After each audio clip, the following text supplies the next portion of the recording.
All right, we're back. Joseph left. See ya, Joseph. I fucker. He seems nice. Amanda walks back in the living room, crumbs on her face, cookie in hand. That was the smoothest recover I've ever seen. I should be taking notes.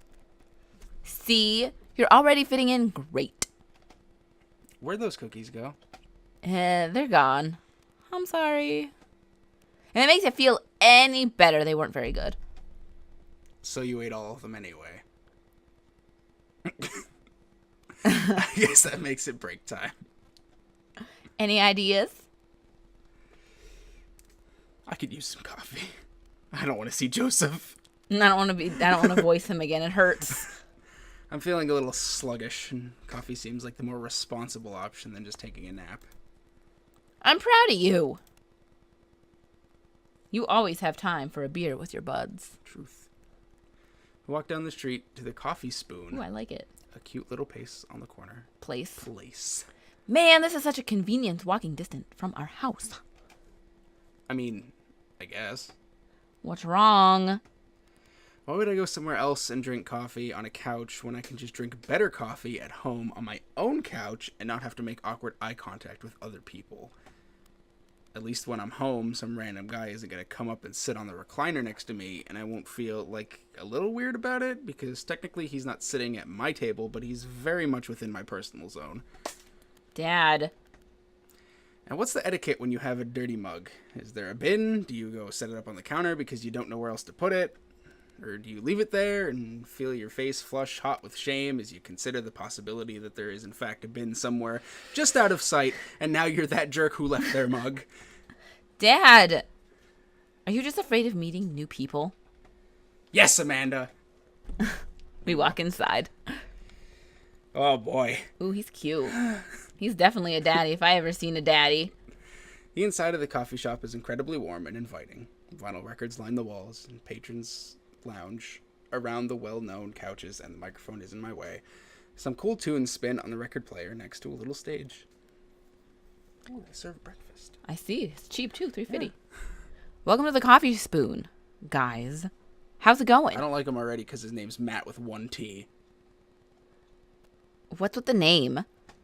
Oh, it's kind of dumb. It gets mentioned in this poem I like, and I thought it was a good idea at the time. And I suppose now it's still a good idea because, like, the business is still running. But people ask me that question all the time, and I give them the same answer, and every time. And now I'm standing here rambling, and I'm sure we're all getting more and more uncomfortable, and the more I keep talking, but man, we're in it now, and I can't stop.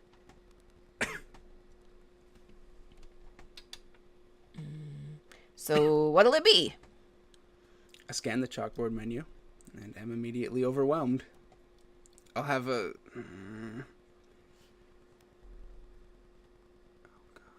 Hurry up! That middle one. Iced Tegan and Sarah. Good choice. Almost said great. I don't get it. Oh, it's a pun! Tegan and Sarah are a really awesome Canadian indie band formed in the 1995... I love him. And they were nominated for a Grammy in 2013, and they're known for being masters of not only pop hits, but meaningful lyricism. I'm doing the thing again. But coming right up. And for you, I'll have a macchiato di Marco, please. Coming right up. Do you want that in small, medium, or Biggie Smalls? Medium. Wait, is Biggie Smalls big or small? I should change that, shouldn't I? Matt sets to making our drinks, and Amanda and I take a seat on one of the couches. What's his deal? Let the man make his puns. They're cooler bands than you listen to anyway. Hey. Ska was cool once. This couch is actually pretty comfy. Maybe not comfier than our couch, but it's alright. Good lumbar support. You sink right into it. Okay, it's comfier than our couch. Amanda nudges me. This place is right next to our house, and that guy seems not only cool, but also just as uncomfortable with talking to other people as you are. You should totally become friends with him. Just trying to set you up. I don't know. Come on! What do we say about meeting new people? I can't meet new people if I always stay inside, and also don't go outside, and also don't talk to people. See, we're making progress. Yeah. Matt sets our drinks down at the table. I have a sip. The iced Teagle and Vera is delicious. Hi, we're new to the neighborhood. I'm Amanda, and this is my dad, Trevor. Whoa. That's weird. Oh, right on. Pleased to meet you both. You ought to come by when my daughter's hanging around the shop. You two might get along. Yeah, I'm sure we'll maybe come in from time to time. Amanda kicks my leg from under the table. I'm sure we'll be in here a lot. You know what? Let me get you guys' opinion on something. Matt goes into the back, comes out with a fresh plate of something that smells amazing. I'm working on a new banana bread recipe, and I need help coming up with a name for it. Well, I think we're going to have to test taste it first. So we can get the full flavor profile of, really appreciate the flavor sensations of... Amanda nods vigorously. She knows this game. Yeah, we need to give that nana bread a taste if you want us to do some free creative labor. I think that would be... What? Words. Commensurate with, There you go. I've taught her well. I've trained for this day. We have trained for this day together. I was just going to give you guys free banana bread anyway. Right. Yes. That. Matt serves us each a piece. Amanda and I happily chow down. This is amazing. Thanks. Secret ingredient is bananas. Whoa, my mind is blown. So, any ideas? I'm stumped. Well, I think I might not only be able to give you dad band puns, but I'll give it a shot. That's dumb. I like the bottom one, right said banana bread. I like that one too. Like right said Fred, but now it's all about banana bread. I think the youngsters would like it despite not getting it. That actually has a nice ring to it. Really? Yeah. Right said banana bread. Strong decisions. That's art, baby. I wanted to say baby because I thought it would sound cool. But once I said it, I realized it didn't just sound good coming out of my mouth. And maybe I should have left. Maybe I should just leave saying baby to the professionals. Enjoy your coffee. Thanks, baby. See, it sounds good when you say it. Across the way, a man catches my eye. Oh, my daddy. He sits by himself, brooding over a cup of coffee. Our eyes meet, just for a moment. Ooh, look at him. Hot daddy. I think he's like a hobo. I hastily look away, hoping he didn't catch me staring. Who is that? We finish up our drinks and head out. Thanks for stopping in. Take care. Okay. Now that we're fully caffeinated. Fully full of caffeine. Now that we're full of caffeine, where to? I need a nap. We just had coffee. Have you ever known me to play by the rules? Your father is a rebel, sweetie. Now all aboard the train to Sleepy Time Junction. Hell yeah. I like that. I like Matt. He's a good daddy. Matt daddy sounds so good. Like Mac daddy. Come to Mac daddy. As we're walking home, I hear heavy footsteps come up behind us. Ew, my feet are wet. Trevor, bro! I turn around and I am greeted by a familiar jogging face. Oh, he's hot. I like him too. Craig. Craig? Bro. Bro. Holy, wow, I haven't seen Craig in forever. It's been too long, dude. Yeah, wow, you look great. I have waited my entire life to voice act this man. Yeah, I cleaned up my act. Cleaned up his act. Are you kidding me? He's ripped. Man. Oh. Excuse you. Amanda. Amanda, this is my friend Craig. We went to college together. We were roommates for a while, too. Amanda, dude. You probably don't remember me, but you're so big now. I love his baby. So cute. I know. Hello, and hello, cute baby. Aw, thanks. Thank you. The last time I saw you, I think you were about her size. This is River. Say hi, River. He picks up her tiny wrist, waves it around. River gurgles happily. That was close. Are you babysitting? Nah, dude. River's my kid. Me. Man, it has been a long time. Feels like one minute we're rolling up to exams with bad hangovers, the next we're both fathers. Where you been, man? I was working out in California, and I just relocated the business back to Maple Bay.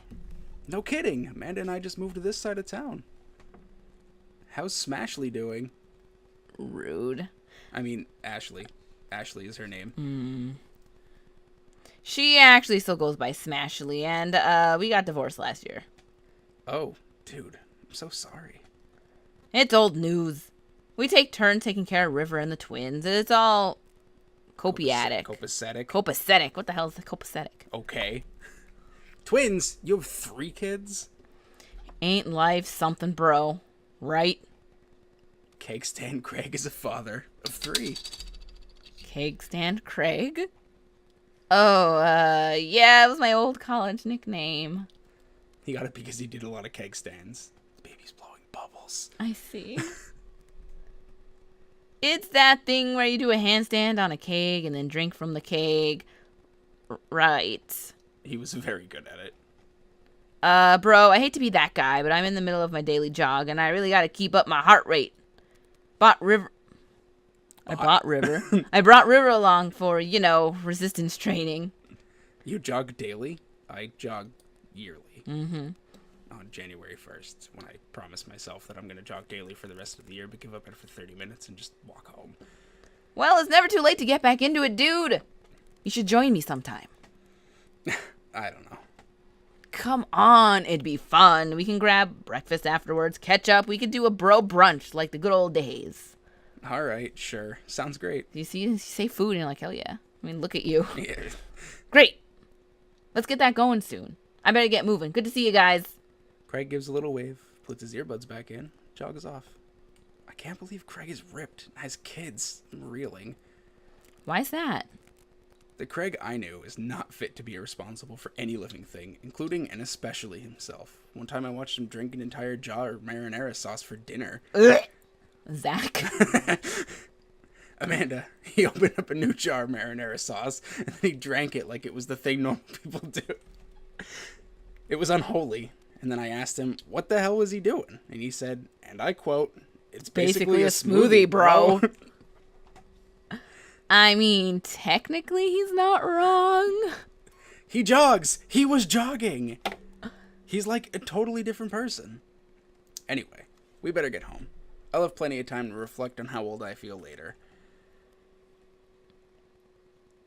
Amanda and I flop down onto the couch. Amanda has to shove some empty boxes out of the way before she could sit. Too bad we're going to be putting my stuff right back into these boxes in a few months. No, don't say that. Aw, Dad, it's going to be okay. I'll be fine. I know. It's just, you're my little girl.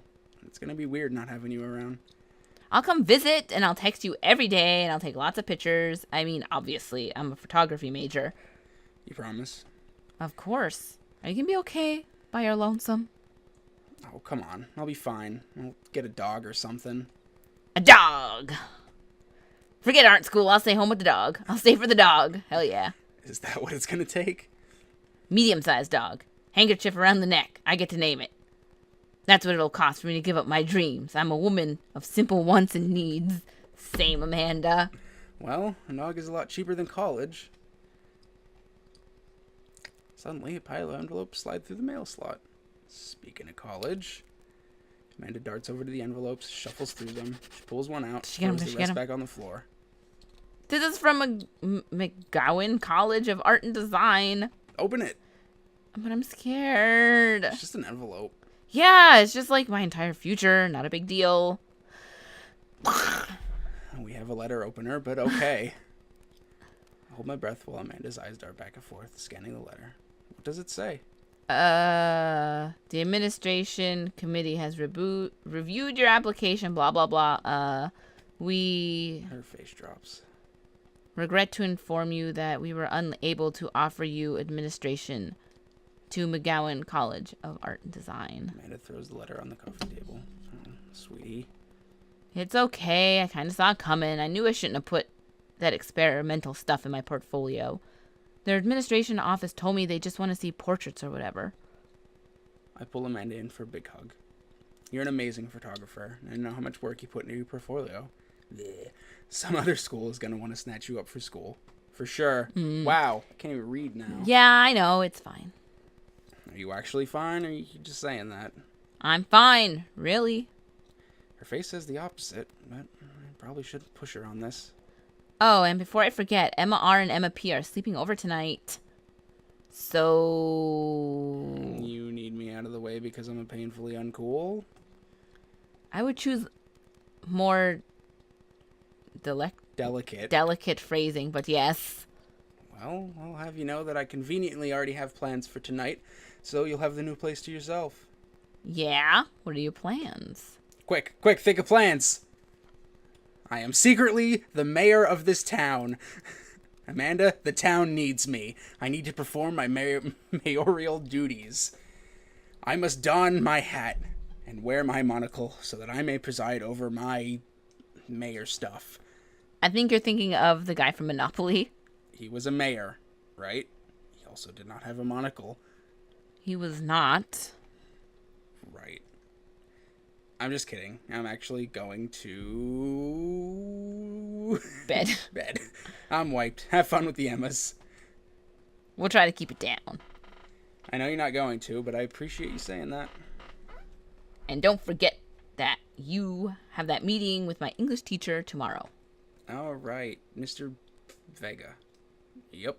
Totally remembered. I'll be there. Awesome. Night pops. Whoa. I wake up to a text from an unknown number.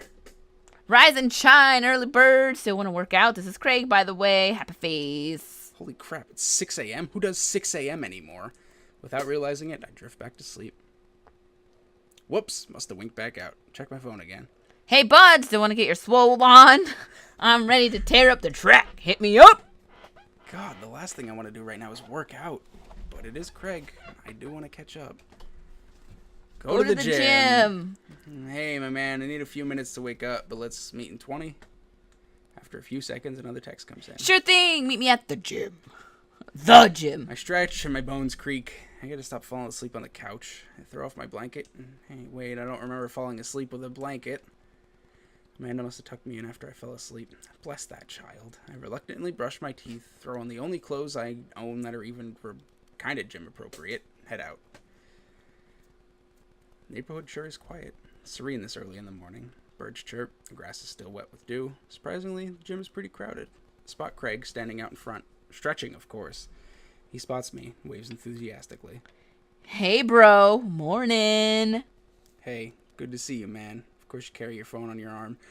I'm definitely not as pumped as he is. Maybe I should have had some coffee before I left. You ready to kick some butt?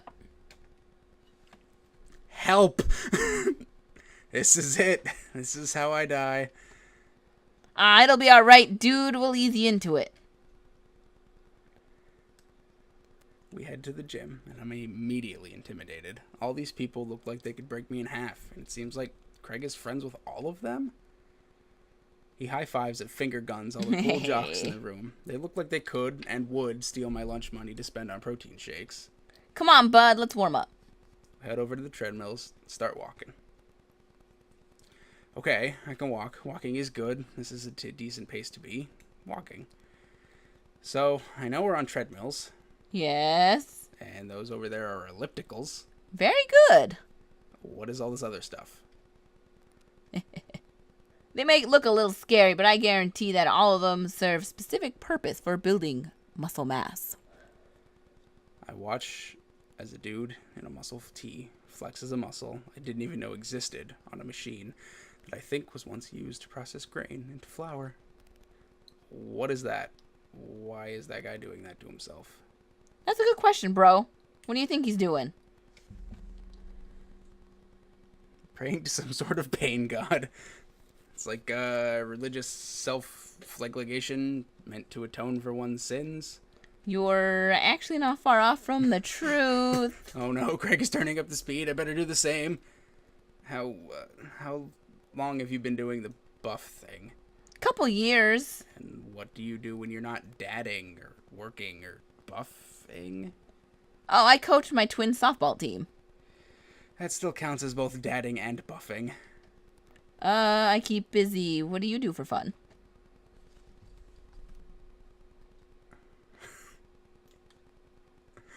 I'll let you pick. I spend most of my time in front of the mirror, admiring my Adonis-like figure that I've worked so hard to sculpt. Oh. By that I mean lay horizontally and watch bad television. Mm-hmm. We're jogging now. Oh God, we're jogging now. I look over to Craig, who hasn't even broken a sweat. How is he doing this so effortlessly? I'm dying. I can feel the life force draining through every orifice of my body. Hey, remember when my fish died in college? Why would you bring that up? No, I don't like this story. Uh-huh. God, is he really bumping up the speed again? I guess I better do it too. Oh, this is fast. This is very fast. And we were at that party, and you vowed to make me feel better. You tell me to create a distraction. So, of course, I do a sick keg stand and get everyone cheering. And then I try to steal a fish from the fish tank at the party with my bare hands like an idiot. And then you drop the fish, and it's flopping around, and you panic. So you run up to me post-keg stand with a dying, dirty fish in your hands. And you scooped it off the ground, and you're yelling at me that we have to leave. So we're running out of the frat party with a fish and trying to give it mouth-to-mouth resuscitation. And we get him home and get him into a bowl of water, but the prognosis was grim. And the next day, he's alive and well. They never did catch the great fish thieves from Grand Ridge U. And they never will. I shoot off the end of the treadmill and crash into the wall. Jesus, that hurts. Dude, bro, you okay? Craig offers me a hand and looks me over for injuries. I'm fantastic. Managed to stand up, rub my back. Doesn't hurt now, but I'm sure it will later. You don't have to push yourself like that. Always know your limits, bro. Oh, I think I might call our gym adventure here. You sure? Yeah. Alright, well, here. I brought you this. Craig hands me a shaker bottle full of thick green liquid. I stare at it with must be apparent distaste. It's a protein shake, bro. Oh, thank you. He wants me to drink it. Oh boy. Here goes. I take a small sip. It's actually delicious. Wow, this is really good. And good for you. It's my special recipe. I'm pretty proud of it. Let me know if you ever want to work out again. Maybe we can try running around the neighborhood if treadmills aren't your speed. No pun intended, bro. Good one. Well, I'm gonna go put some ice on this everything. I'll see you around. I leave the gym feeling ashamed. Craig used to order delivery from the pizza place across the street from our dorm, and now he can run circles around me. Literally. Man, I gotta work out this dad bod. I get home, lay down on the couch. It hurts to move. God, I'm so old. Whoa. Oh no, I must have fallen asleep. What time is it? Shoot, it's 3:55. Supposed to be at Amanda's school in 5 minutes. Frantically put on some clean clothes, apply a generous amount of deodorant, run out the door. Go. I arrive at Amanda's school, check in at the front desk. They give me a bright orange visitor sticker. Send me on my way. I feel pretty haggard after not brushing my teeth or showering, but hopefully nobody will notice. Ew. I check my watch and relieved to see that I'm only 2 minutes late. Wait, was it room 103? 108? I spot a youth standing outside his locker and approach him for help. Excuse me, do you know where Mr. Vega's classroom is? The youth turns around and looks me up and down with heavily lined eyes. Come on, kid. I'm late for a meeting. Mr. Who? Mr. Vega? I don't know. Have you tried the exit? Okay, wise guy. You gonna help me or not? Fine. Up those stairs to the left. Can't miss him. Head up the stairs, walk around, unable to find Mr. Vega's class anywhere. After a couple of minutes of searching, I head back downstairs. That punk youth sent me on a wild goose chase. Get back to where that low-rent Gerard Way is standing, ready to fully give him a piece of my mind. Suddenly, a head pops out of the classroom next to his locker. Loosen! Don't you have a third period to get to? Fine, Mr. Vega. Wow. Now that I'm officially 10 minutes late, I glare at him as he walks away. We're not cool. You must be Trevor. This period's almost over. Would you mind waiting in the back? Mr. Vega leads me in. Take a seat at one of the comically small students' desks in the back. I might get stuck in this. All right. Where were we? Now, who can tell me about the unreliability of the narrator in J.D. Sterling's Catcher in the Rye? Yes, Colin. Colin stands up and does that thing where he blows into the crook of his elbow to make a fart noise. Whole class erupts in laughter. All right, everybody. Very funny, Colin. Please sit down. Now, Holden. Caulfield is an unreliable narrator in the sense that... The bell for the end period rings. All the students immediately get up and make a break for the door. Remember to do the reading and answer the response questions on page 194 in your textbook. Nobody's listening. Or not, I guess. Mr. Vega turns to me and sighs. Middle schoolers, right? Don't you teach high schoolers? Both, you know, budget cuts. Right. Thanks so much for coming in. No problem, Mr. Vega. Please, call me Hugo. I don't normally do these impromptu parent-teacher meetings, but as I'm sure you know, Amanda's a very bright student, and I'm very concerned about her recent behavior. What's going on? Amanda has never been the most engaged student, but I know she cares. Recently, though, she's been falling behind. She's not completing assignments, and she's been doing rather poorly on tests. I'd normally chalk it up to senioritis, but... This is strange. I thought Amanda always shared everything with me. It hadn't even crossed my mind that something might be wrong. I just wanted to ask, is everything okay at home? We just moved. Well, we just moved recently, but it was only the other side of town. Amanda was more excited about it than I was. See if you can talk to her about it. I know she values you a great deal and would appreciate your guidance if she keeps heading down this road. I know how important art school is to her, and I would hate to see her miss out on a scholarship that she clearly deserves. I'll make sure to talk to Amanda. Thanks for letting me know, Hugo. Anytime. On the way out, I stop, thinking for a moment, turn to Hugo. Hey, Hugo? Yes? They ever catch that rye? Yes. I leave the classroom and make my way out of the school. I'm still a little bit in shock that Amanda was able to hide this so well from me. She's always been such a force for positivity in my life, especially after we lost her father. I pulled my hair. You'll live. Amanda must be done with classes for the day by now. I'm sure she would appreciate a ride home. Maybe I could talk to her about what's going on. I pull up to the carpool. Amanda hops in the passenger seat. So, did you have fun gossiping about me? Mr. Vega and I actually gossiped about your celebrity crushes. So you talked about Mario Batali the whole time? It was a very productive meeting. I'm pretty hungry. Can we get some dinner? Sure thing. Let's go to the mall. Yeah. Does that sound good to you? Yeah, sure. Why the mall? Jeez, can't a dad take his daughter to the mall? Will you buy me things? Me? I will buy you a thing, singular.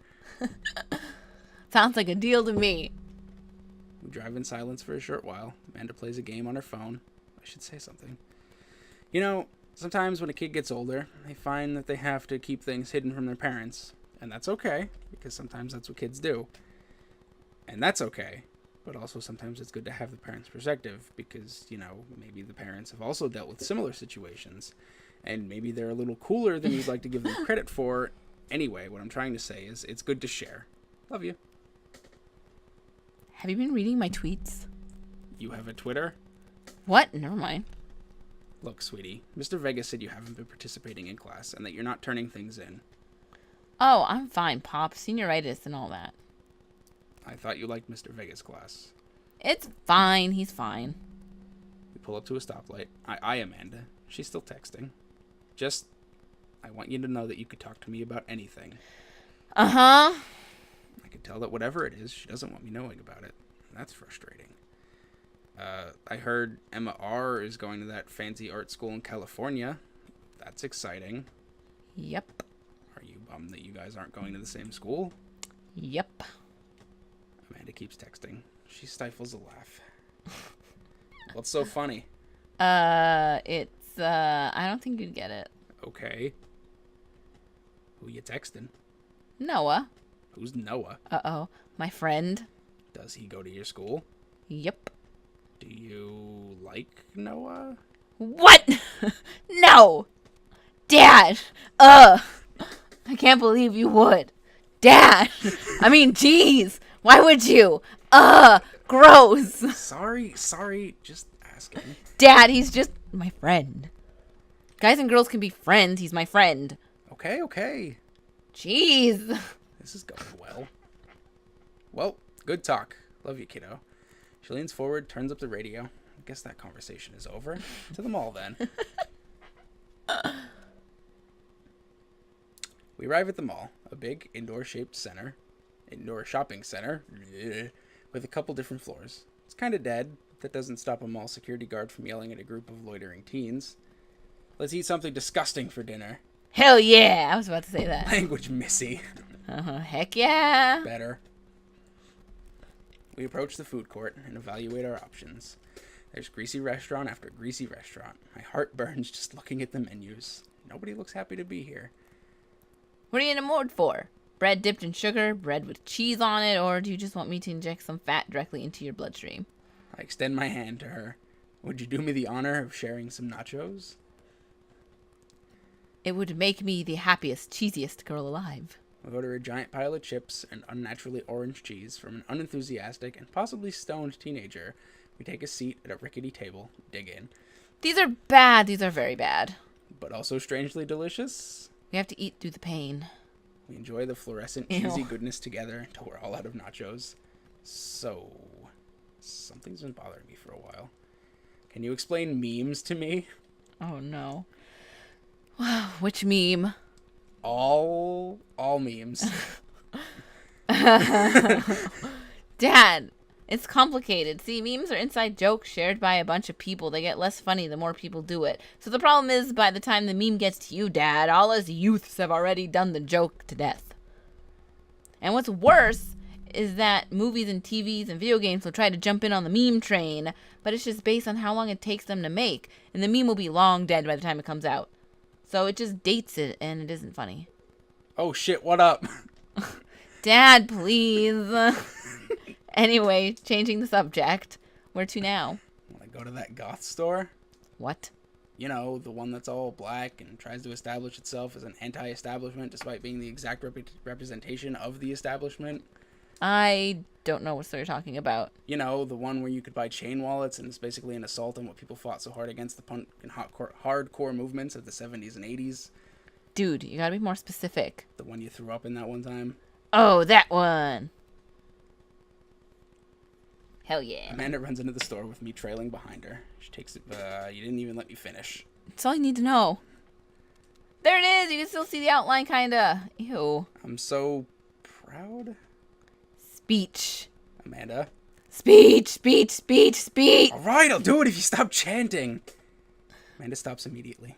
Thank you all for joining us here today to commemorate an historic movement. Wait a spelling error there. That would forever shape history. On a day that very much like today, some 5 years ago, our very own Amanda Ann Reese had too much blue raspberry slushy on an outing to the mall. Reese. She's a Reese's cup. Right. After begging her father to take her to Dead Goth and Beyond to buy rainbow suspenders, she proceeded to throw up all over a display of My Chemical Romance merchandise. Her loving father then had to pay for said merchandise, to which this day remains among our possessions. Thank you. Amanda is moved. She begins clapping, slow at first, and faster and more vigorously. Several other patrons turn their heads. One of them also starts clapping. I bow my head. Us dorks are cool like that. Oh, hey, chain wallets. While Amanda busies herself looking at band t-shirts, I try to find something to interest myself. Not much for a dad to look at, Dead Goth and Beyond. The brand shirts. I barely know any of these bands. Cannibal Bone Party doesn't seem like music I enjoy, but they must be really happy that retail outlet is carrying their merchandise. I hope their parents are really proud of them. Look, this is very important to me. Over here, a stifled argument over the cash register. An older gentleman is carrying a garment, showing it to a bored-looking cashier with pink hair. I can see that. Don't know what to tell you, dude. I just work here. Listen. When I bought this online, the website said that the blouse was Victorian inspired. However, when I received it, it clearly held the trademark of an Edwardian dressage. Do you want a coupon? I can give you a coupon. Will you leave if I give you a coupon? Is there a manager present? People have to know what they're buying. I am the manager. I see. Well, it would seem I have outstayed my welcome. Good day, shopkeep. Your superiors will receive a strongly worded letter by post. Whatever, dude. The man whirls around, storms out, his literal coattails trailing behind him. Can't tell if they're Victorian-inspired or Edwardian in nature. Amanda trots up to me with a t-shirt in her hand. Oh boy, here it comes. Hey, Dadtron, 5,000. Yes, I'll buy it for you. Wow, that was easy, thanks. At least it's the only one this time. Amanda plops the shirt into the counter and grins at the cashier. I love your hair. Cashier says nothing and rings Amanda up. Radiating hatred, I hand her a 20. So what was that guy's deal? Cashier rolls her eyes so hard, I'm worried she'll pull something. That's Damien. He's in here all the time. He's obsessed with Victorian fashion or whatever. She hands Amanda her bag. It's clear the conversation is over. Make our way out of the store, head home and get some rest. Amanda and I sit on the couch, trying to find something to watch over bowls of ice cream. Oh, cool. Long haul, paranormal ice road, ghost truckers is on. Fuck yeah! Your favorite, right? Oh, hell yes. They have to make it over the Canadian tundra before the ice road melts, but they're also hunting ghosts. Oh my god, why isn't this a show? Also, the trucks are haunted. Hell yeah, they are. This is an episode I've already seen, but it's one of the best. Callum and Flint Dogbone, the twin brother truck-driving, ghost-hunting duo, find themselves in the greatest peril yet. Oh no. The ghost done got control of the truck. I can't steer. On them there damn race road. Let me use this EVP meter to try to communicate with damn spirits. Flint, we about to die. Almost got it. You listen carefully. It sounds like it's saying, you're gonna die. That's because you were about to blah. That's because we were about to die, you. This is art. The episode ends and Amanda excuses herself to go and start arguments on the internet. Stay up a little longer, curious about the exploits of Callum and Flint Dogbone after the disastrous ice road accident. Afterward, I crawl into bed, get a good night's sleep. Let's end. Once do right. Yeah. All right. We'll see you ghouls next time in the next episode. This was episode 2. Ooh. We met so many daddies. So many daddies. So many dads, so little time. Yeah, and there's still more dads, aren't there? So many dads. Mysterious coffee shop dad. All right, ghouls. We'll see you next time. Bye-bye. Bye.